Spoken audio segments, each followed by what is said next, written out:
What is a bond ratio? Bond ratios are a representation of the percentage of the outstanding debt of a given company as related to the capitalization of the company as of the last financial period.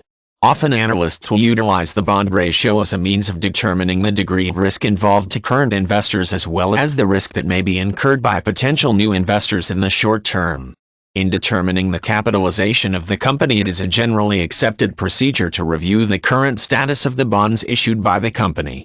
The rate of capitalization is considered equal to the amount of bonds that are due after 1 year divided by that same amount after the equity is added to the amount.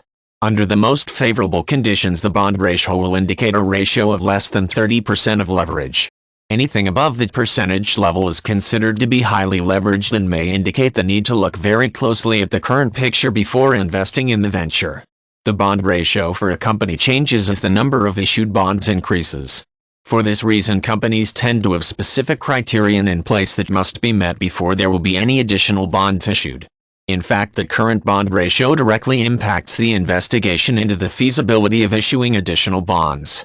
While the bond ratio is not the only factor that a prospective investor will consider, it is usually a good idea to take the current status of the bonds in relation to the indebtedness of the corporation under advisement. The bond ratio can serve as a good indicator of current and anticipated performance as well as provide a valuable roadmap to more details that the investors should look at in detail before committing any resources to the company.